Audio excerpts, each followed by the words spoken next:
Amados, nós chegamos no final de Naum, né?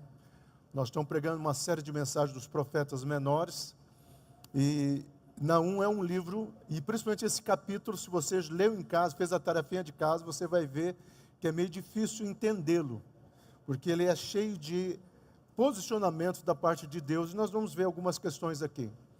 Domingo que vem é culto do amigo, tá? Traga um visitante, mas no primeiro domingo de novembro, já estamos em novembro, hein? Nós vamos começar o livro de Abacuque. Leia o livro de Abacuque, meu amado. Vou dar um spoiler aqui. Você teria coragem de chegar para Deus num momento de angústia, de decepção, de medo, e falar assim: Deus, eu vou gritar porque parece que eu estou orando e o Senhor está surdo? Alguém teria coragem de falar isso, meu amado? Abacuque fez. E nós vamos ver um homem que teve a coragem de abrir o sentimento para Deus, tá bom? Mas antes de chegar lá, eu quero convidar a igreja a ficar em pé. Eu escolhi o versículo de número 11, ele diz assim, nós vamos entender o texto, não se preocupa não. Tu também serás embriagada e te esconderás, também buscará força por causa do inimigo. Senhor, nós sabemos que a Tua palavra é bendita, mas queremos que ela seja bênção nas nossas vidas, em nome de Jesus. Pode sentar, meu querido. Bom, não tem como nós irmos já no capítulo 3 sem falar o que acontece nos dois primeiros capítulos. Mesmo que você já tenha assistido, eu não vou repetir, mas dá a ideia principal. Primeira questão que eu e você precisamos entender aqui, meu amado. O capítulo 1, Deus chega e fala assim: olha, Naum, vai lá, diga para Nínive que o orgulho deles, a arrogância deles, tudo que eles estão fazendo, eu estou vendo e eu vou pesar. Eu vou pesar a mão, no caso, né? Então veja só, Nínive é aquela cidade que se converteu. Jonas pregou, Nínive se converteu. Só que foi uma conversão por medo. Essa é uma das coisas que nós falamos muito na mensagem do capítulo 1. Muitas vezes as pessoas fazem atitudes, têm atitude por religiosidade. O que Deus espera, meu amado, da minha vida e da sua vida, não é a nossa sublime e magnífica adoração. Deus espera relacionamento. Deus não, entenda essa frase, não se assuste. Deus não fez o homem para adorá-lo. Adoração Deus já tinha. Os anjos adoravam, os astros adoravam, o universo adorava a Deus. Então, por que Deus fez o homem? Para relacionamento. Para relacionamento. E nós fazemos e vimos na primeira mensagem que nós temos esse relacionamento quando nós saímos de uma liturgia e nós começamos a viver uma vida simples. Não no sentido financeiro, mas uma vida simples, no sentido espiritual, sabendo quem é o nosso Deus. No capítulo 2 nós vimos lá quando Deus fala para Nínive, manda Naum ir, mas o povo fica assustado. Se lembra o exemplo que eu dei? Um pregador na praça do Tubal Vilela falando que vai penar uma cidade próxima, não é Araguari, tá gente? A gente perguntou se é Araguari, não é Araguari. Deus vai pesar a mão numa cidade próxima e de repente o povo que estava ali de Uberlândia, e nós? Aí Deus dá aquela palavra de consolo, que é do capítulo 2. E no capítulo 3? O capítulo 3 é direcionado totalmente para Nínive. Mas tem esse versículo aqui que eu quero destacar com vocês. E nós vamos ver quais são as palavras no hebraico que é usado aqui, porque essas palavras no hebraico vai fazer sentido se nós pegarmos e contextualizarmos a lição para as nossas vidas. Meu amado, um dos problemas muito sérios, eu estou preparando uma aula, porque nós temos a reforma, o dia da reforma chegando, e eu estou preparando uma aula entre a transição do renascimento para a entrada do iluminismo. E muitas coisas foram mudadas, muitas questões na caminhada cristã, muitos dogmas foram trazidos, muitos ensinamentos. O título da palestra vai ser Os Ismos do Iluminismo, tá? Vou dar na faculdade lá, né? E uma das coisas que eu vou estar colocando, meu amado, é como que nós caminhamos hoje sem sabermos o que é cosmovisão. Nós não paramos para entender que o que está sendo ensinado na mídia, muitas vezes bombardeado, as pessoas sem saber começam a repetir as coisas. Isso é uma cosmovisão. Então, qual que é? E a pergunta da última mensagem do domingo passado, qual que foi? Qual que é a nossa cosmovisão? Quando o Victor Frankl escreve aquele livro fantástico, O Sentido da Vida, uma das coisas que ele coloca assim, que o que fez as pessoas saírem, vou colocar com outras palavras, elaboradas, curadas dos campos de concentração, era exatamente o que elas estavam esperando. Uma das cosmosvisões do reino de Deus é o que nós esperamos, o que nós cremos. Nós não fomos chamados para ficar discutindo teologia, nós fomos chamados para viver uma verdadeira teologia que caminha à luz daquilo que os profetas e principalmente Paulo trouxe para todos nós. E aí nós precisamos avançar nessas questões. Então, uma coisa que vemos muito forte na profecia de Naum é a justiça de Deus. E é interessante, meu amado, que Deus fala o seguinte: olha, eu estou vendo, eu estou percebendo, eu não estou alienado. Nós precisamos entender que Deus olha para a minha vida, Deus olha para a sua vida, Deus conhece os nossos sentimentos, Deus conhece as nossas lutas. A própria palavra de Deus, se você ler Apocalipse, se você ler também outros versículos de Ezequiel, mas Apocalipse fala muito isso, que as nossas lágrimas, o próprio Naum falou semana passada, as nossas lágrimas são colocadas diante do Senhor. Porque às vezes nesse contexto de superficialidade que nós vivemos, de aparência que nós vivemos, às vezes parece que nós estamos, por isso que Abacuque está vindo aí para dizer, não, Deus conhece o teu coração, e Deus conhece a tua luta.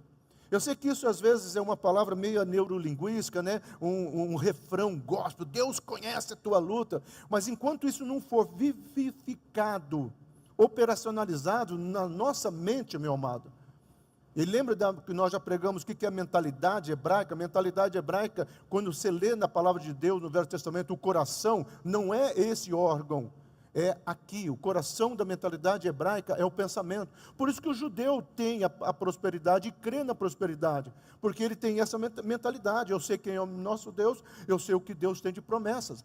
Às vezes nós passamos por situações que nós não entendemos, com toda certeza. Com toda certeza. Às vezes nós passamos por situações que a gente olha e diz, mas por que tudo isso? É a história de Davi, nós podemos colocar aqui. Ele estava numa boa na casa do pai. De repente chega Samuel lá e fala, cara, você é o cara. Mudou a vida dele. E de repente ele sofre uma perseguição, você pode olhar aquilo, mas Deus, espera, o Senhor falou que ele ia ser rei, olha o que tudo está acontecendo. Nós podemos culpar Saul, nós podemos culpar as circunstâncias, mas o fato é que se Deus não tivesse preparado o coração de Davi para ser rei, mesmo assim ele cometeu alguns erros. Uma das coisas que nós não teríamos é a maioria dos salmos. Quem aqui já não foi consolado por alguns salmos de Davi?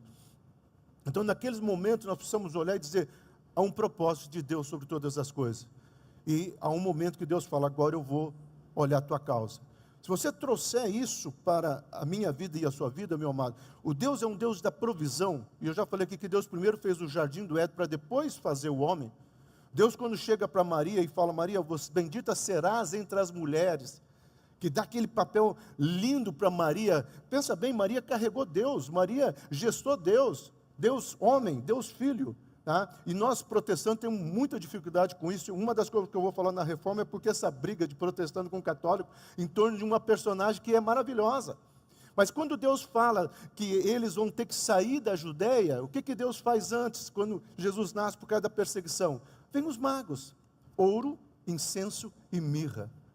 Vocês vão para uma terra e vocês não vão com o bolso vazio. Todo o tempo que vocês ficarem lá, vocês vão ter a provisão. José entendeu isso, Maria entendeu isso. Tá? Então, quando nós começamos a olhar, meu amado, Deus olha para a minha vida e olha para a sua vida, e Ele sabe da minha causa, Ele sabe da sua causa.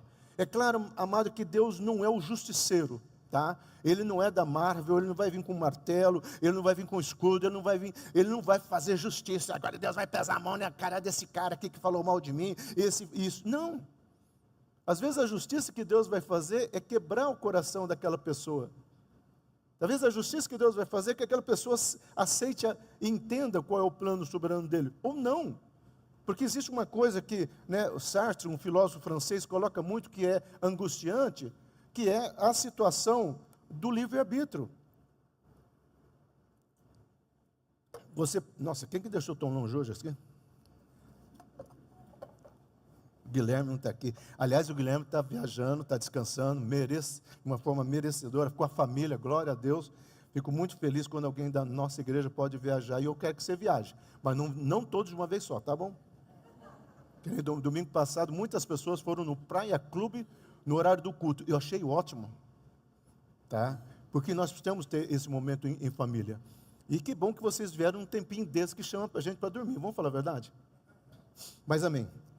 Então, voltando aqui, quando você começa a olhar todo esse contexto, meu amado, uma das questões que não vem nos dizer é, Deus sabe, Deus vê. E Deus uma hora vai pesar essa mão. Então, está na moda apenas falar que Deus é amor. Nós vivemos um momento muito crítico. Eu dou aula de sociologia da religião e eu discuto muito isso com meus alunos. Nós estamos vivendo um momento muito crítico da história da igreja brasileira. Primeiro, a igreja está num triunfalismo. Olha o que nós temos, que nós não somos. O pessoal perguntou, pastor, o senhor é da igreja da Parede Preta? Eu falei, só metade. Nós somos do meio, nós somos do equilíbrio. A metade é, a metade não é. Eu falei brincando. Mas aí a igreja está discutindo hoje se é parede preta, roxa, amarela. A igreja está discutindo hoje se é prosperidade. O que é prosperidade? Na nossa igreja tem tantos carros importados. Isso é prosperidade. Meu amado, isso é riqueza.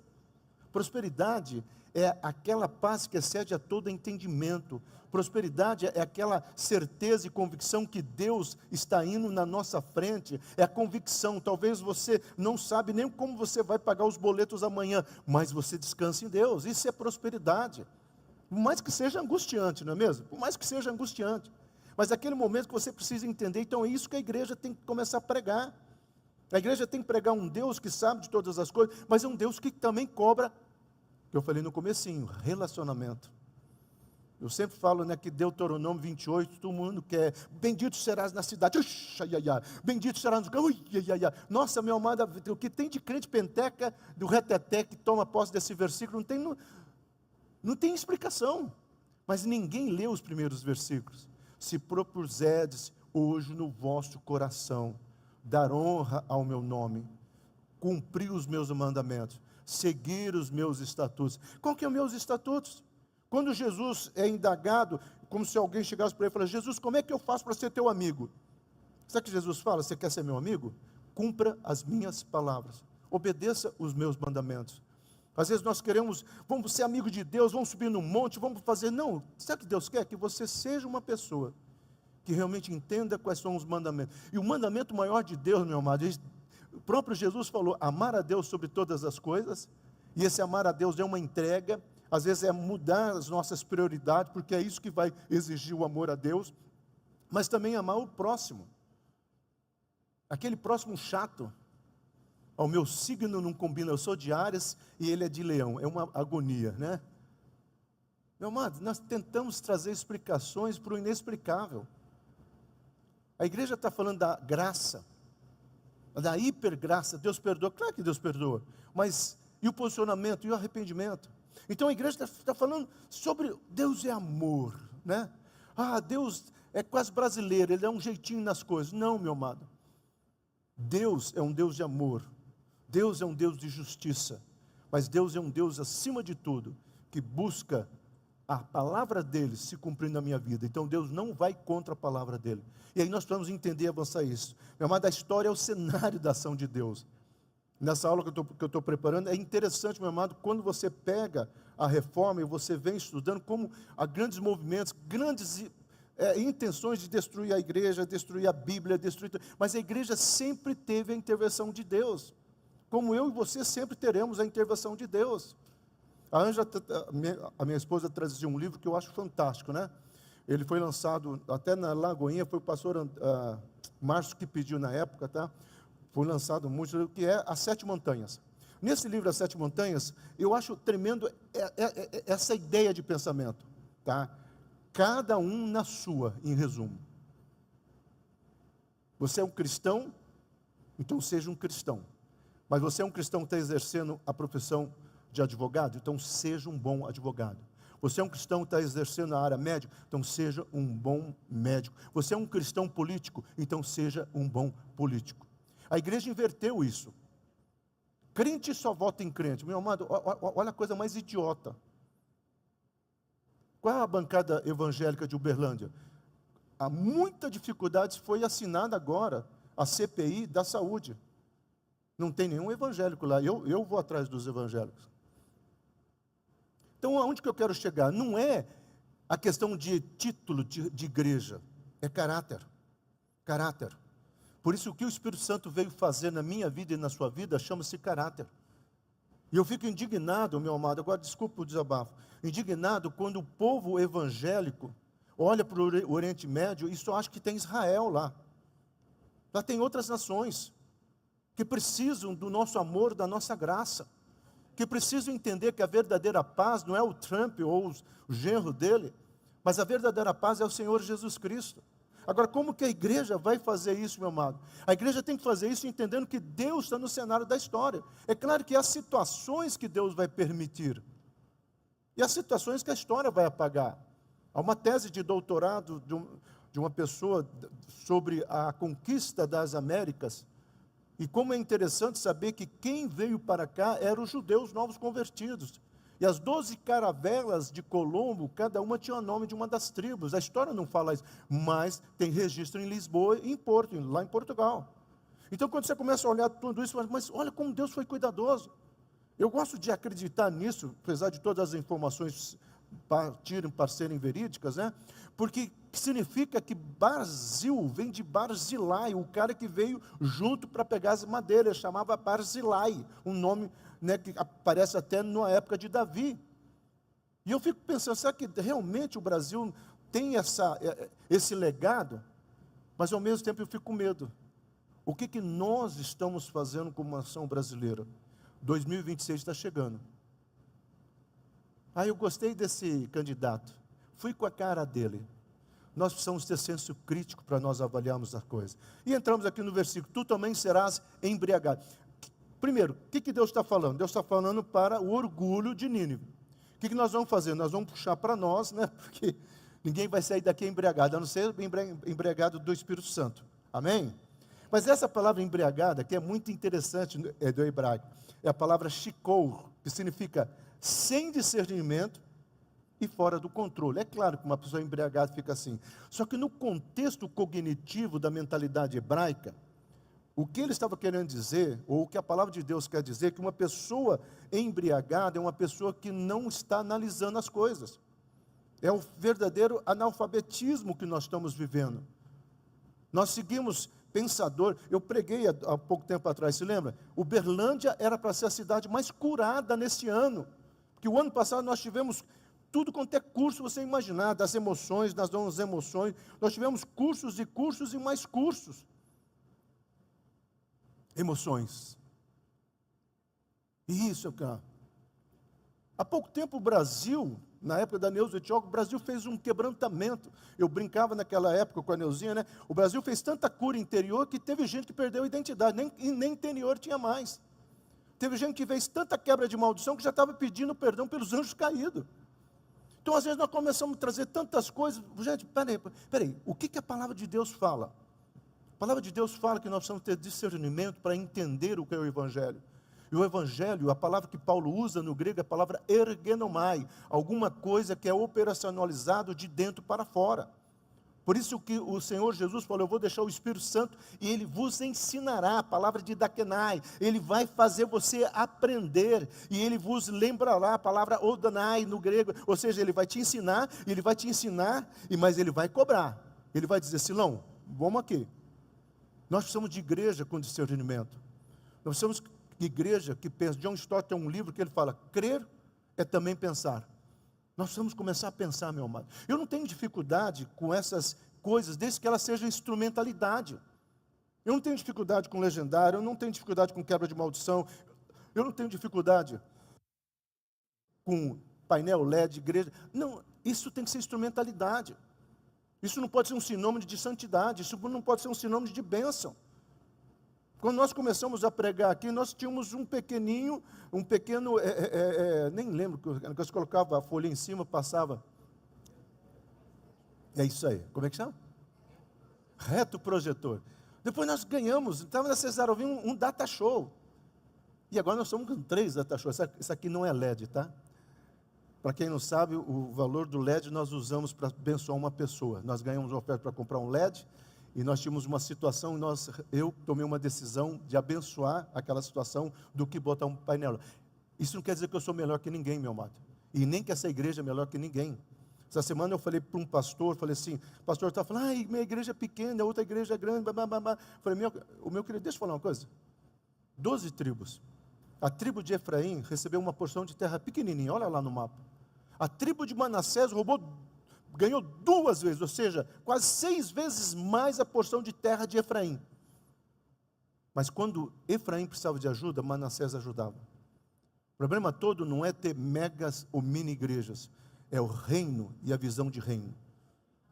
Eu entendo que se nós, como igreja, uníssemos, nós estaríamos mudando essa cidade na área social, na área política, na área escolar. Mas falta posicionamento.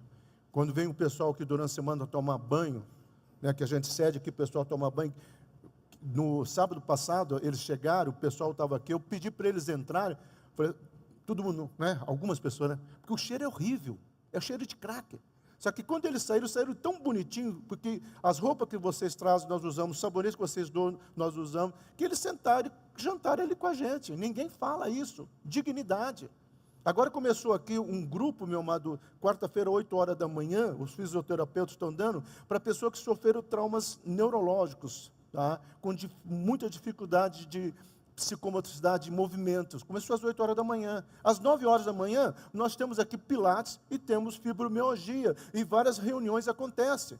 Todo mundo acha que aqui é um posto de saúde. E eu falo, é sim. É um posto de saúde da alma, do espírito, trazendo cura, trazendo transformação. Então, meu amado, o embriagado perde o senso cognitivo que afeta o pensamento, julgamento e controle de impulso. É por isso que tem pessoas que não podem beber. Aí eu estou falando de álcool mesmo, tá? Porque ela perde o senso e a noção. A pior coisa que existe no mundo é bêbado chato. É horrível. Mas voltando aqui, tá? No sentido espiritual, é aquela pessoa, meu amado, que está se embriagando. O meu medo é esse, que a igreja está se embriagando com tantas coisas, com tantas filosofias, com tantos movimentos. Meu amado, se você pega agora, acessar, você tem 1001 mensagens, talvez até melhores que a minha. Não, é verdade, brincadeira. Você vai ter igrejas mais, pastores, né? Mas não mais bonitos do que eu, por favor, tá? Mas nós temos acesso a tudo isso. A igreja brasileira era para ser a igreja mais bíblica possível, de tanto que nós ouvimos. Mas o próprio Jesus falou algumas coisas que nós precisamos prestar atenção. Primeira coisa que ele falou, olha só, vai chegar um tempo que as pessoas vão encher as igrejas por causa da estética, da liturgia, estou colocando com as minhas palavras. Que ele fala, vai ouvir coisas que gostam. Vai chegar um tempo que as pessoas vão estar ouvindo e os pregadores vão pregar aquilo que é bom. Não vão pegar pesado, porque pode espantar todo mundo. Olha só, esse que Jesus falou, nós já estamos vivendo. Infelizmente, nós já estamos vivendo. O que é uma igreja realmente cheia do poder de Deus? Meu amado, ela pode estar debaixo de um pé de manga. O pastor pode estar lá e o ministro de louvor é só um cara com acordeão, né? E ainda canta mais desafinado que eu. Mas é uma igreja que escuta a palavra e vive a palavra. Ela está durante a semana, ela não sabe como que ela vai fazer, mas ela sabe que Deus é fiel. Ela tem compromissos que ela não tem como fazer, ela se sente impotente. O pior sentimento que existe é de impotência. Mas ela sabe que Deus é fiel. Porque ela não está embriagada por esse triunfalismo. Yes, Deus vai fazer. Repita comigo, Deus vai fazer. Meu amado, se isso funcionasse, Deus seria o gênio da lâmpada mágica. Esfrega a Bíblia que ele vai sair para cumprir promessas. Ele vai sair para te dar um cacete. E vai dizer, rapaz, você cria vergonha na cara, hein? Você cria vergonha na cara. Comece a aprender a tomar um posicionamento. Nínive estava embriagada no seu orgulho. Para quem acompanhou a primeira mensagem, para quem não acompanhou, você entendeu o que aconteceu. Jonas vai, prega a cidade, se converte, aí a cidade fala assim, peraí, Deus falou que vai trazer um exército para destruir a gente?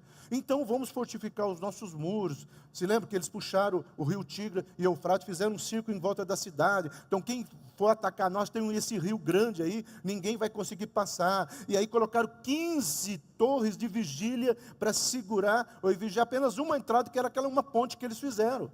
Aí colocaram um monte de cedros, ou seja, agora nós vamos viver a nossa gandaia. Agora nós vamos viver, né, aquilo que Dostoiévski fala, se não existe Deus, tudo está liberado. Então, nesse momento, eles começam a viver essa questão. Uma das coisas que eu vou falar nessa aula, da transição da Renascença para o Iluminismo, é que muita gente não sabe, abrindo um parênteses aqui, né, que tu não há Nietzsche é um cara, um ateu. Nietzsche falou, Deus está morto. Meu amado, Nietzsche não falou que Deus está morto. Nietzsche falou que o Deus dessa religiosidade, o Deus dessa liturgia, O Deus dessas igrejas, vamos colocar nos dias atuais, essas igrejas triunfalistas, essa igreja que não prega a verdade, vocês estão matando Deus. E é isso que ele fala em Zaratustra: nós matamos, você matou.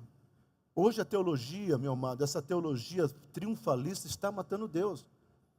Ah, pastor, eu não creio. Eu sou psicólogo, eu creio no humanismo. Eu creio realmente nas questões da mente. Só que isso não pode ser a chave principal. Tem que ser instrumento, como eu estava falando. Todas essas coisas, seja legendário, seja quebra de maldições, tudo isso é instrumento para que eu possa tomar um posicionamento. Então nós precisamos tomar cuidado com o nosso orgulho. Ah, eu tenho tantos anos de igreja. Mas quantos anos você tem diante do altar? Meu amado, Deus não vai abençoar pessoas imaturas. Porque às vezes na imaturidade o orgulho toma conta dos nossos corações. Todos corremos esse risco que é chamado a síndrome de Satanás. Um livro da década de 80 fez muito sucesso, e esse livro tem esse título. Eu me lembro quando o Caio Fábio lançou, eu estava em São Paulo, estava eu, o Ed de René, nós estávamos numa mesa conversando, e esse livro foi uma discussão. Eu falei que não tinha outro título. Ele falou assim: você como psicólogo, você sabe o quanto que é uma síndrome. O orgulho tem tomado conta das pessoas. E infelizmente esse livro até hoje é um best-seller. Em que sentido? Até hoje, essa é uma síndrome, o orgulho. Mas vamos trazer isso por prático. Meu amado, se você tem um carro fantástico, importadaço, amém, glória a Deus. Desde que você não comprou com maracutaias, né? Glória a Deus por isso. Se você tem um Fusquinha, bom, Fusquinha, não vem falar mal de Fusquinha não, tá? Mas Fusquinha é carrão. Mas vamos lá, se você tem um Fusquinha ou um outro carro que não é no padrão, glória a Deus por isso. Se você consegue ir no Outback, quando você for, chama o pastor, tá? Você consegue ir no Outback toda semana, glória a Deus por isso. Se você só consegue ir na casa do sanduíche, glória a Deus por isso. Eu acho que falta em nós, é nós olharmos para nós e olharmos para aquilo que Deus tem colocado e dizer: Senhor, eu sou grato. Eu sou grato. Tem um filósofo que vocês não conhecem, chamado Snoopy. Já viu falar o cachorrinho? O Snoopy tem uma frase que é fantástica, né? Ele fala assim: a grama do vizinho sempre é mais bela, até que eu descubro que ela é artificial. Ele ficava em cima daquela casinha, ele olhava a grama, assim, que grama linda. Até que ele pulou lá, isso no gibizinho, né? E ele descobriu que era artificial. As redes sociais têm mostrado uma coisa muito superficial, até na questão dos cultos. Porque de repente você pega, né, uma pessoa aqui assim, outra lá orando assim, você põe nas redes sociais: nossa, essa igreja aí, está todo mundo orando. Mas Deus sabe como é que está o meu coração e o seu coração. Gratidão, meu amado, tem que ser a palavra-chave da nossa caminhada cristã. Em tudo dai graças, em tudo dai graça, reconhecimento. Se a igreja se perde nessa síndrome, ela perde a essência.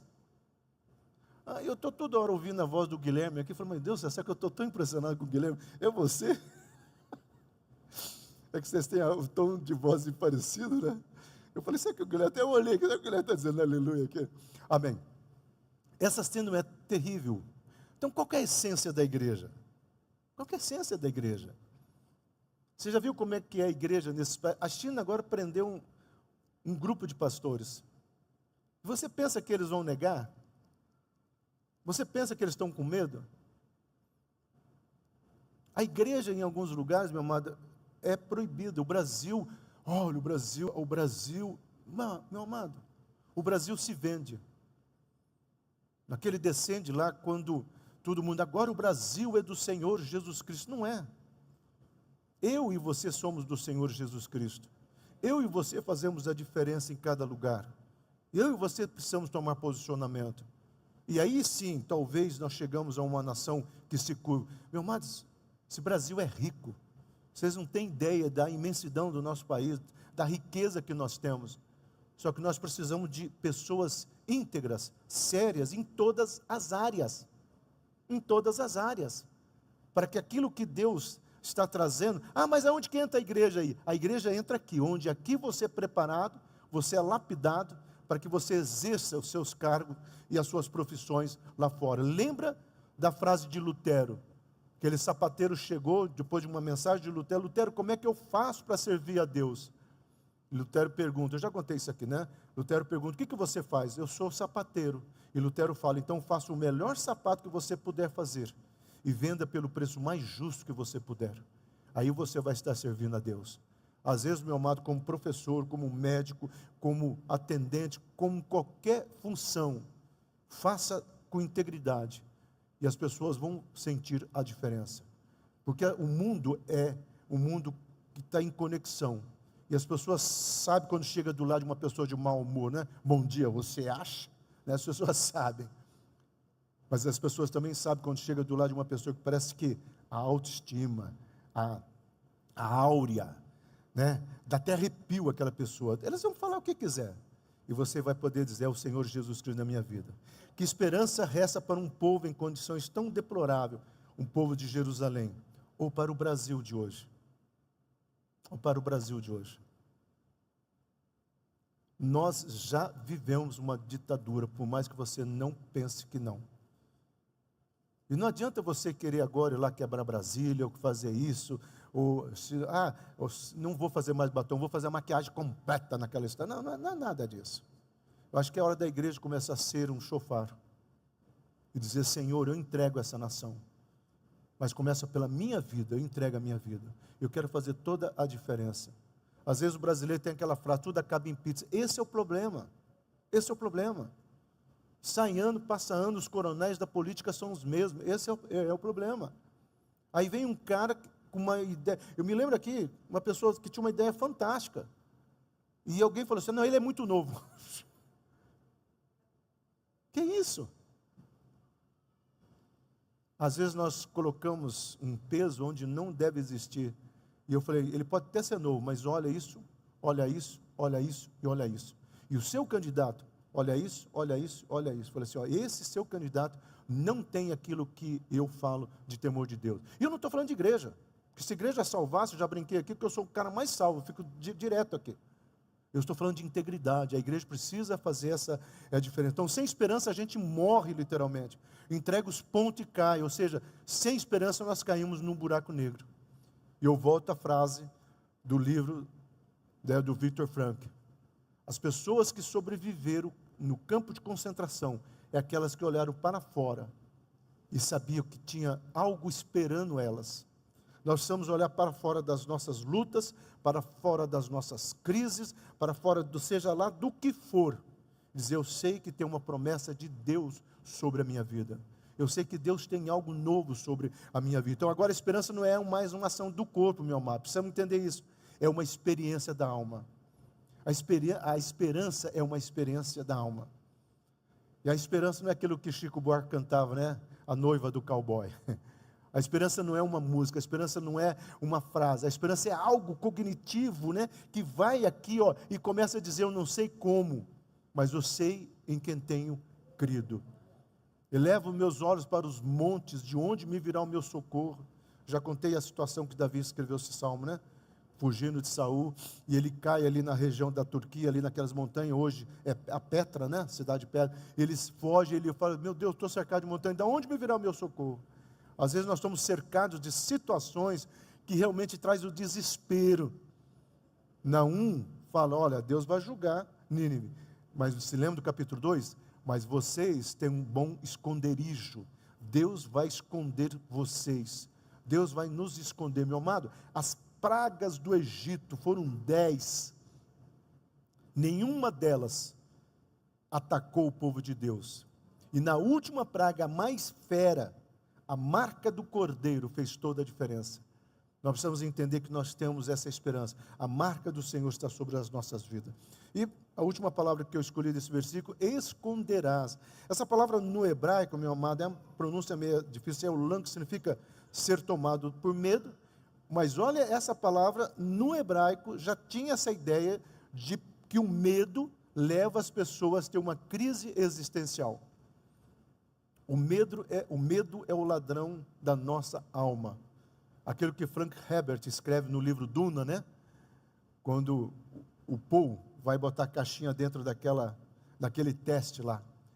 E ele começa a falar para ele mesmo, o medo mata, o medo destrói, o medo tira o meu foco. Quantas pessoas olham para o tamanho do gigante, em vez de olhar para as promessas de Deus. Eu já brinquei aqui que Davi talvez olhou também e diz, mas uma testa desse tamanho não tem como errar. Não sei o que passou na cabeça de Davi naquela hora, mas eu sei o que ele respondeu antes de enfrentar o gigante. Eu estava cuidando do rebanho do meu pai, veio um leão e o Senhor me fez e me capacitou e eu matei. Depois veio um urso e o Senhor me capacitou e eu matei. O Senhor vai me capacitar a enfrentar esse gigante. Ele não olhou para o tamanho do gigante, ele não olhou para aquilo, como Josué e Caleb. Olha, realmente os caras lá são fera, os caras são isso, os caras são aquilo, mas é tudo aquilo que Deus falou, é uma terra que mana leite e mana mel. E eu já disse aqui que Caleb foi o primeiro matador de gigantes. Davi matou um, Caleb matou 3, está lá no texto de Josué, matou 3. Mas nós só olhamos para Davi, né? Davi foi um cara mais de marketing, ele soube vender. Matou um, mas ele soube vender esse um. Às vezes, meu amado, o que é a história de Caleb e a história de Davi? Eles não olharam para o tamanho do gigante, mas eles fecharam talvez os olhos e falaram, Senhor, eu sei em quem tenho crido. O temor ou o medo te prepara para a luta ou para a fuga. Isso aí é o fato. Ou o medo vai te preparar para você enfrentar, ou o medo vai te preparar para você vazar. Nós somos chamados a enfrentar. A própria palavra de Deus fala que nós não somos aqueles que fugimos. Eu não estou falando para você enfrentar de uma forma idiota, gospel. Agora o Senhor vai ver, né? Está amarrado, está amarrado. Tem gente amarrando coisas que não tem nem que amarrar. Acho que o capeta fica assim, amarrando o quê, cara? Eu te repreendo. O diabo, repreende o quê? Eu determino, eu já falei aqui, se eu tivesse que determinar alguma coisa, eu ia determinar, para quem não sabe, eu tenho 7 cães. Eu ia determinar os 7 cães meus a falar. Onca, que você quer? E eu quero isso, cada um deles. Eu ia determinar, coisa mais linda, né?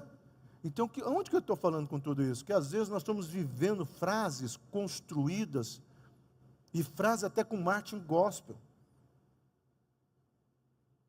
Frases até com marketing gospel. Mas frases que não têm base e legalidade naquilo que a palavra de Deus está falando. Jesus, quando começa o sermão dele, ele já tinha feito alguns milagres, aquela multidão, diz os textos que eram mais de 4.000, 5.000 pessoas, ele poderia falar, moçada, legal, olha, eu sou filho de Deus, cara, eu estava lá no céu, eu vim aqui, eu estou aqui. Não. Ele fala, vocês querem ser bem-aventurados, a palavra no grego makarios, vocês querem encontrar o sentido da vida, vocês querem encontrar a razão para viver? E ele usa a palavra humus. Então você precisa aprender a se humilhar, a depender. E essa palavra humus significa, eu sei quem eu sou, eu sei os meus limites, eu sei a minha fraqueza, mas eu sei quem é o meu Deus. A Deus. Jesus começa ali. Começa ali. Humildade, meu amado, é aquilo que nos leva a entender e a enfrentar qualquer situação, sabendo que o nosso Redentor ainda vive. Você acha que foi fácil para Moisés parar naquele mar vermelho, levantar aquele cajado? E se a coisa não funciona? O povo me mata, ou o faraó me mata? Você acha que foi fácil o povo marchar 7 vezes em torno daquela muralha, e o povo ali sentando, filmando, né? Vamos colocar nos dias, só fazendo selfie, olha os bobões lá, mais uma volta hoje, Você acha que foi fácil aquele povo marchar? Todas as críticas que eles receberam, e eu já disse que a coisa mais linda aqui, se você pegar a história, tá? Falar que foi um terremoto, se for um terremoto, as muralhas tinham que cair assim, por causa da imensa, cair assim, elas caíram para frente, para o povo poder entrar e conquistar. Toda a muralha caiu, só ficou uma torre, e é nessa torre que estava a casa de Raabe. É a história secular, não é a Bíblia que está falando isso. Então nós começamos a olhar para isso, meu amado, nós precisamos olhar para essas pessoas, e é interessante, e Harold Brown, né, aquele autor de Shakespeare, analista, né, ele fala o seguinte, olha, a Bíblia é tão linda e tão verdade, que ela fez questão de colocar até as falhas. E eu falaria para ele o seguinte, sabe por que a Bíblia fez questão de deixar as falhas humanas? Para que eu e você pudéssemos entender que também eles foram humanos, como nós vamos pregar em Abacuque. Olha só, você teria que chegar para Deus e dizer, o Senhor me enganou, e o idiota aqui acreditou Jeremias. Você teria coragem de chegar para Deus e falar assim: eu estou de raiva com o senhor. O senhor mandou eu pregar, eu sabia que, olha o que aconteceu, o senhor está abençoando agora. Jonas. Todas essas situações mostram que eu e você somos humanos. Eu e você temos as nossas limitações. Eu e você temos, às vezes, dias de decepções. Dias realmente, sabe, que a gente não consegue enxergar nada. E é nessas horas, meu amado, que a gente precisa ser um louco no sentido exato da palavra, porque só os loucos sabem, né, Chorão? Só os loucos sabem. Precisamos ser um louco no sentido da palavra, de entender assim: eu me entrego, eu não sei como, mas eu quero confiar. Eu sei que Deus é soberano sobre todas as coisas. A distinção mais básica e mais essencial entre o cristão e o não cristão é essa segurança na nossa maior esperança. Sim, meu amado, nós somos um povo doido. Um povo que vai num velório e está lá todo mundo rindo, cantando sobre a Nova Jerusalém. Enquanto talvez tem pessoas com medo. E o que aconteceu? Será que ele vai voltar em forma de cachorro? Será que ele vai voltar isso? O que vai acontecer? Qual é o karma? Qual é aquilo? E nós estamos lá cantando e dizendo: espera, que quando chegar a minha vez eu quero conversar com você lá. Essa grande certeza, essa é a nossa esperança, é que a nossa crise existencial, as nossas situações, né, não vai nos fazer com que a gente fique perdido dentro de nós mesmos, aquilo que Chester, né, o vocalista do Linkin Park, escreveu e cantava: eu não quero estar perdido dentro de mim mesmo. Às vezes tem pessoas perdidas dentro dela mesma, sem poder olhar e dizer: peraí, como é que é isso? Às vezes nós precisamos entender que esse momento de angústia e de luta, existe um Deus. Nós precisamos olhar e dizer: peraí, qual é a minha esperança? Qual é a minha certeza? Então, o nosso sucesso ou fracasso não está no ambiente que frequentamos, mas nas decisões que envolvem o nosso coração. Essa igreja aqui é poderosa. Não tem igreja poderosa. Tem Deus que é poderoso. Essa igreja aqui, quem vem aqui, já viu? Tem pastor que manipula. Aqui acontece, meu amado. Eu já falei aqui, uma das coisas que me levou, não, porque eu ganhei isso aqui, né? Eu não quis, porque eu sabia que daqui 100 anos, e ninguém vai chorar, tá bom, gente? Daqui 100 anos, a probabilidade é muito grande que eu não esteja aqui. Mas se não acontecer o arrebatamento, isso aqui tem que continuar. Não, pastor, vamos botar no seu nome, como eles querem, aí põe use fruto, quando o senhor aposentar, meu amado, eu vou aposentar aqui, ó. Eu não quero me aposentar. Um garotão como eu, né, no auge dos seus 65 anos. Falando nisso, em março, 29 de março, faz 66, tá? Já está chegando. Então, você começa a olhar para tudo isso, peraí, Senhor, o que é? Não é o lugar, são as decisões que nós tomamos. E quais são as decisões que nós tomamos? Eu e minha casa serviremos ao Senhor. Você já pensou nessa frase? Frase sacerdotal. Diante daquela situação, Josué fala: eu e a minha casa serviremos ao Senhor. A palavra no hebraico, aimi, significa: eu me colocarei como sacerdote e serei instrumento para que a minha casa tenha o discernimento de Deus. Homens, eu bato nessa tecla. A responsabilidade é nossa. A responsabilidade é nossa. Nós precisamos entender isso e avançarmos nisso. Quais são as nossas decisões? Não é o ambiente que vai. Meu amado, nós precisamos tomar cuidado. Isso não quer dizer que estamos livres para frequentar qualquer ambiente, por favor. Mas que deveríamos ser luz nesses lugares. Meu amado, eu não tenho, e não se escandalize, por favor, tá? Eu não tenho dificuldade se você vai no barzinho X ou Y. Eu tenho dificuldade se você é luz. Não for luz, né? Se você for em Curitiba, quando nós começamos a trabalhar, meu amado, já contei aqui, eu fui evangelizar na Praça Rui Barbosa, na época tinha as barraquinhas hippies lá, 48 jovens aceitaram Jesus. Depois eu fui evangelizar no Tuque de Curitiba, onde tem uma banda de rock, heavy metal. 4 jovens se converteram, um é pastor. Depois eu fui evangelizar os góticos no cemitério Água Verde. Quando eu estive lá com o Luciano Subirão, o cara veio me abraçar: o senhor se lembra de mim? E ele contou a história: lembro de você sim.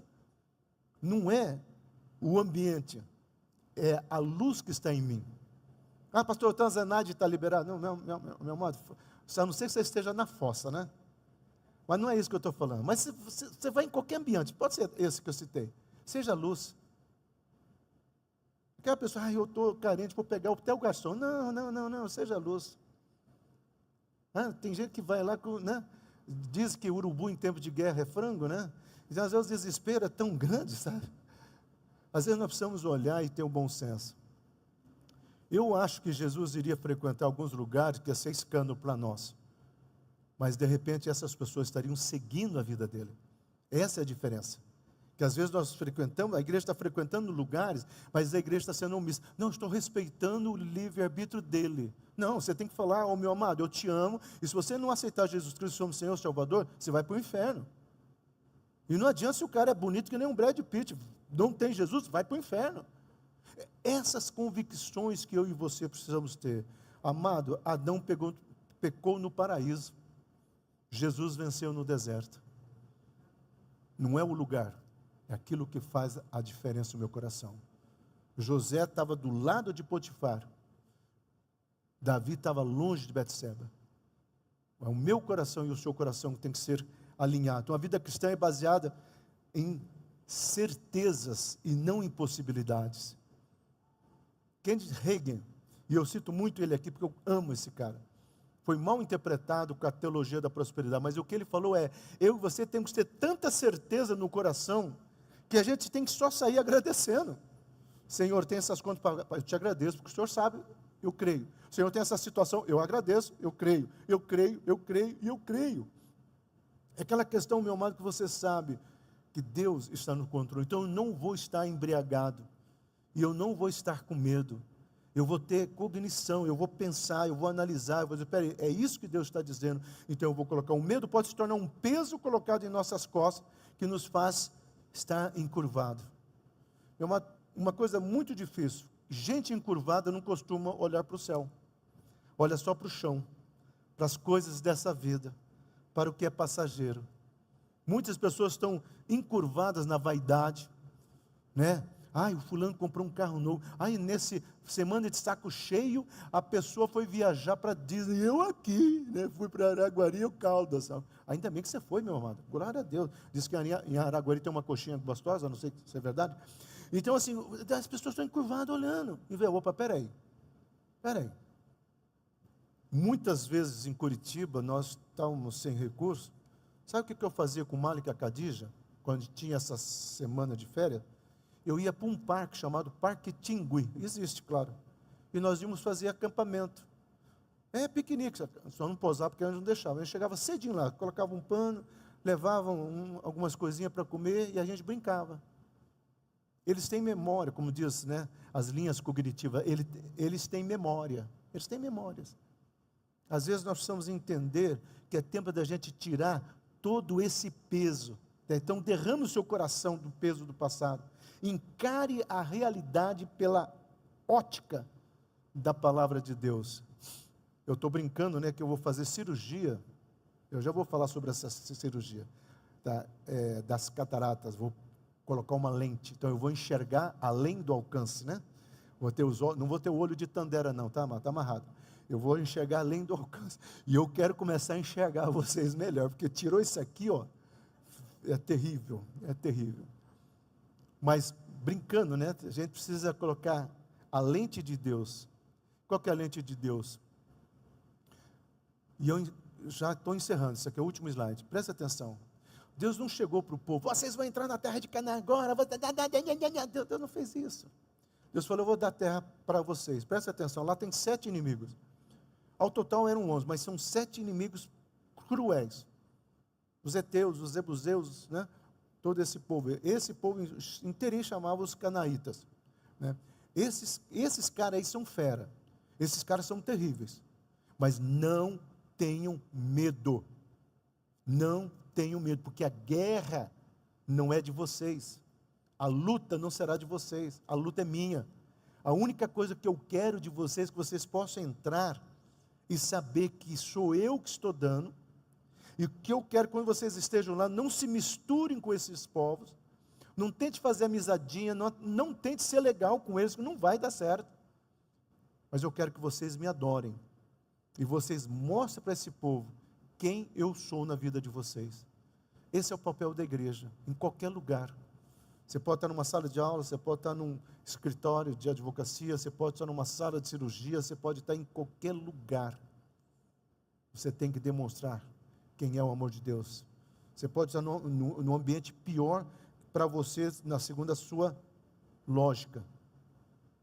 Não existe ambiente ruim, existe a presença de Deus. Entenda isso.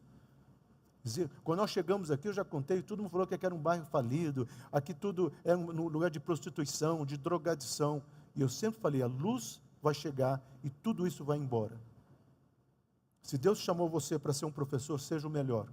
Se Deus chamou você para ser um advogado, seja íntegro. Se Deus chamou você para ser um mecânico, seja o melhor. Deus chamou você para ser um político, seja o melhor, faça a diferença. Faça a diferença. Nenhuma dessas áreas engane o povo, mas comece a trazer a ótica de Deus. Trazer a ótica de Deus. Quando eu fui fazer vocês sabiam que eu era careca, né? Eu fui fazer implante e eles colocaram anestesia. Quando eu tenho muito medo, deram meio que a geral. E quando eu fui voltando da anestesia, a médica falou assim, nossa, ele começou a falar em línguas. O ambiente cirúrgico, faltou fazer um culto. Falei, ainda bem que ele fizer, que aí ia ter falha. A única coisa que eu acho que não foi de Deus, porque diz, numa hora assim, eu pedi Big Mac. Eu não sei de onde, que eu não era nem fã desse sanduíche, né? E eu orava em línguas, mas até hoje, e está aqui, ó, a médica me ligou hoje de manhã pedindo oração, tá? É uma cirurgiã famosa lá no sul. E ela lembra, Silas, até hoje eu lembro quando lá, você deitado e começando a orar em língua, eu não lembro de nada. Onde que eu quero chegar? Mesmo inconsciente, eu e você precisamos ser luz. Amém? Abaixe sua cabeça, coloque sua vida diante do Senhor. Pai querido, que essa mensagem tenha sido rema em cada coração, que tudo aquilo que o Senhor falou possa trazer vida, Senhor, que cada palavra que o Senhor ministrou possa ser luz em cada coração e nos prepare para viver o melhor. Essa é a oração que nós fazemos em nome de Jesus Cristo. Amém?